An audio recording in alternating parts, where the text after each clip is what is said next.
जय हिंद दोस्तों। रंग भेद हो चाहे नस्ल भेद हो, ये कुछ ऐसी चीज़ें हैं, ऐसे फैक्टर्स हैं जो सिर्फ भारत में ही नहीं बल्कि पूरे विश्व में व्याप्त हैं। अब इसमें इंसान की मानसिकता को दोष दे लीजिए, उसकी अपब्रिंगिंग को दोष दे लीजिए या फिर बैकग्राउंड को दोष दे लीजिए, लेकिन बात यह है कि अभी अगर हम फ्रंटलाइन की बात करें तो ये चीज़ें अभी भी लोगों की मानसिकता पर प्रभाव डालती हैं। और क्योंकि लोगों के दिमाग में अभी भी नस्ल भेद या रंग भेद को लेकर चीज़ें मौजूद हैं, सिर्फ इसीलिए जिन लोगों को इनका शिकार होना पड़ता है उनके ऊपर बहुत ज़्यादा असर पड़ता है, मानसिक रूप से भी और दूसरे फैक्टर्स में भी।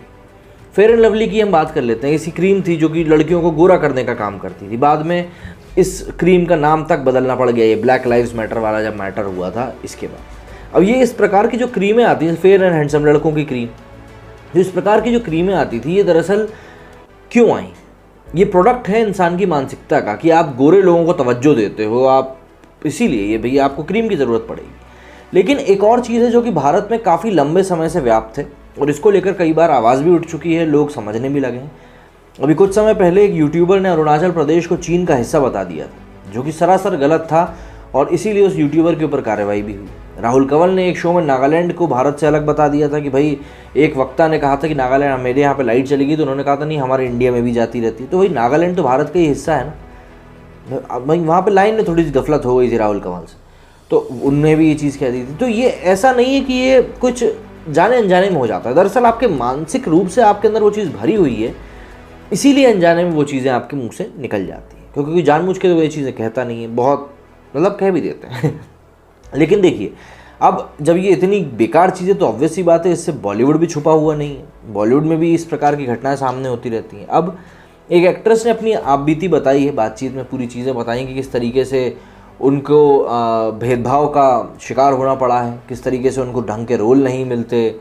मतलब उन्होंने प्रियंका चोपड़ा के ऊपर भी आरोप लगाए हैं, कई सारी बातें उन्होंने कही हैं। मैं आपको ये पूरा लेख बताता हूँ, दैनिक भास्कर में ये बातचीत हुई है कि ओम शांति ओम, मैरी कॉम और रंगून जैसी फिल्मों में काम कर चुकी एक्ट्रेस लिन लैशराम ने एक बातचीत में बताया कि कोरोना महामारी ने उत्तर पूर्व के लोगों के साथ हो रहे नस्ल भेद को और ज़्यादा बढ़ाया है।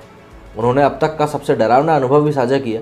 लिन ने बताया कि जब मैं अपने पेरेंट्स को एयरपोर्ट पर छोड़कर वापस जा रही थी तो 2 लोगों ने मेरा पीछा किया और मुझे कोरोना वायरस कहकर बुलाया। एक अंग्रेजी न्यूज़ वेबसाइट से बातचीत में लिन ने कहा कि मैं असहाय और गुस्सा महसूस कर रही थी क्योंकि नॉर्थ ईस्ट के कई लोग अलग अलग तरीक़ों से प्रताड़ित हो रहे हैं। उन्हें किराने का सामान देने से मना कर दिया गया, कुछ लड़कियों को देखकर सड़क पर थूका गया, स्टूडेंट्स को उनके पीजी और हॉस्टल से निकाल दिया गया। ये यकीन करना वाकई में बहुत दुखद था कि अपने देश में हमारे साथ ही ऐसा व्यवहार हो रहा है। इम्फाल, मणिपुर की रहने वाली 35 साल की लिन ने इस बातचीत में बॉलीवुड में उत्तर पूर्वी लोगों के साथ होने वाले भेदभाव पर भी बात करी। उनके मुताबिक जब बॉलीवुड में उत्तर पूर्व के लोगों की बात आती है तो उनके पास उन्हें अजीबोगरीब वेशभूषा में दिखाए जाने और उनके बारे में बकवास की जाने के अलावा और कुछ भी नहीं होता।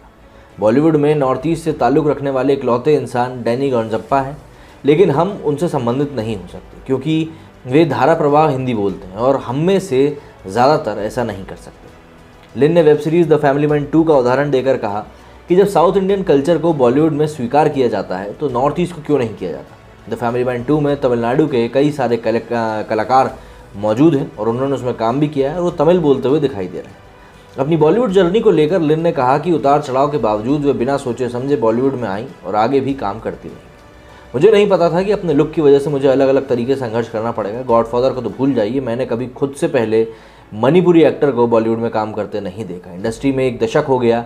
सर्वाइव करने का मंत्र यही है कि कोशिश करते रहें और चीज़ों को बेहतर होने की उम्मीद करते रहें। इसके साथ ही उन्होंने एक बहुत बड़ा आरोप भी लगाया बॉलीवुड के ऊपर कि जब बॉलीवुड में रोल देने की बारी आती है तो वेटर का रोल हो गया, स्पा गर्ल का रोल हो गया, ये सारे रोल नॉर्थ ईस्ट वालों को दिए जाते हैं। साथ ही साथ उन्होंने बहुत बड़ी बात ये भी कही कि जब मैरी कॉम जैसी बड़ी मूवी बन रही थी जिसमें कि नॉर्थ ईस्ट की ही कहानी थी, लेकिन उसमें बतौर एक्ट्रेस किसको लिया गया? प्रियंका चोपड़ा को, जबकि आपको मौका देना चाहिए था एक नॉर्थ ईस्ट की ही लड़की को। तब जाके तो बात बनती कि हाँ नहीं ठीक है, आप मौका सही दे रहे हैं। और यहाँ जो उन्होंने फैमिली मैन का एग्जाम्पल लेके बात समझाई है वो भी बहुत सही तरीके से और सटीक तरीके से समझाई है, क्योंकि ये चीज़ें वाकई में होती हैं। प्रत्यक्ष तौर पर हमारे सामने नहीं आती, लेकिन अप्रत्यक्ष तौर पर इनडायरेक्ट वे में हमारे सामने ही मौजूद होती हैं। बशर्ते बात ये होती है कि आप उस चीज़ को कितने दिल खोल कर एक्सेप्ट कर सकते हैं। अगर आप उस चीज़ को एक्सेप्ट नहीं कर सकते तो फिर आप उस चीज़ को मान भी नहीं पाएंगे। पर हाँ, ये चीज़ सच्चाई है और ये चीज़ होती है। मैरी कॉम को लेकर कई लोगों ने सवाल उठाए थे कि मैरी कॉम ने शायद इतना पैसा अपनी ज़िंदगी में नहीं कमाया होगा जितना प्रियंका चोपड़ा ने उसे एक मूवी को करके कमा लिया। यहाँ तक की बात है।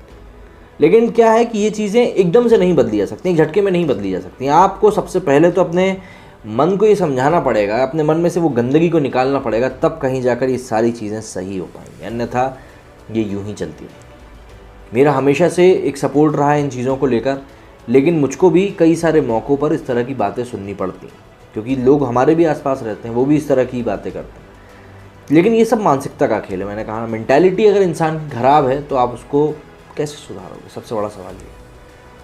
ऐसी कई सारी कहानियां हैं जो कि धीरे धीरे बाहर आती रहती हैं। अभी ये यूट्यूबर वाला जो कांड हुआ तो उसके बाद से कई सारे लोगों ने खुल के इस बारे में बात करी, लेकिन इसके इम्प्रूवमेंट के ऊपर हम क्या कर सकते हैं ये बात ज़रूर सोचने वाली है। बॉलीवुड एक बहुत बड़ी इंडस्ट्री है, यहाँ पे कई सारे आउटसाइडर्स को मौका मिल चुका है, कई सारे लोग अपने तरीके से अपना काम कर चुके हैं, यहाँ पे लोगों को पता है किस तरीके से किस चीज़ को कब कंडक्ट करना है। अगर ये इंडस्ट्री एक सुधर जाती है नॉर्थ ईस्ट को लेकर, क्योंकि देखिए समाज का आईना होता है सिनेमा, ये बहुत पुरानी बात। तो अगर हम लोग नॉर्थ ईस्ट को हमारी सिनेमा के ज़रिए सही तरीके से दिखाना शुरू कर देंगे तो ऑब्वियस ही बात है लोगों के दिमाग के ऊपर एक असर ज़रूर पड़ेगा। जैसे कि फैमिली मैन 2 का ही आप एक एग्जांपल ले लीजिए। अब अगर देखें तो साउथ इंडिया जो है, वहाँ की जो इंडस्ट्री है पूरी, जहाँ जितनी मूवीज़ बनती है उनको व्यापक तौर पर अब बॉलीवुड देखने लगा है। जो नॉर्थ साइड के भी लोग हैं, जो हिंदी भाषी लोग हैं, वो सभी साउथ की मूवीज़ को पसंद करने लगे। और यही एक बड़ा कारण बना कि बॉलीवुड को अब कॉपी करने के लिए साउथ की तरफ बढ़ना पड़ रहा है। मतलब साउथ का कंटेंट वो लोग उठाते हैं कि भैया यहाँ से कॉपी करो, यहाँ की कहानियाँ लोगों को पसंद आती हैं। तो इस चीज़ के होने के कारण जो पहले एक देखा जाता था कि अरे साउथ इंडिया वाले लोग अलग होते हैं, वो एक परसेप्शन अब आप देखिए धीरे धीरे बदल रहा है। और उसका सबसे बड़ा एग्जाम्पल फैमिली मैन 2। इसमें बहुत अच्छे तरीके से साउथ इंडिया को नॉर्थ इंडिया के साथ मिलकर दिखाया गया। जो वहाँ की रीजनल लैंग्वेज थी उसका भी यूज़ किया गया, हिंदी का भी पूरा यूज़ किया गया, और लोगों ने उसके बाद भी इस शो को एंजॉय किया। सबसे बड़ी बात यह है, सबसे बड़ी सीख जो इस शो से निकल कर आई है वो ये है।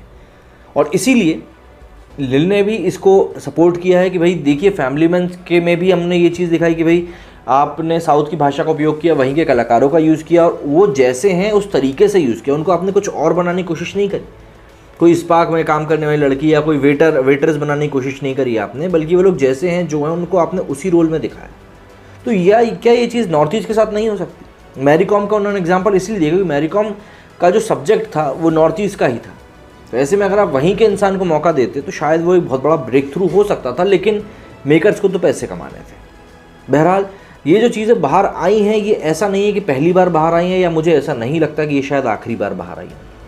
ऐसी बातें आगे भी आगे बाहर आएंगी, क्योंकि भाई देखिए नस्ल भेद जैसी चीज़ इतनी जल्दी ख़त्म नहीं होगी।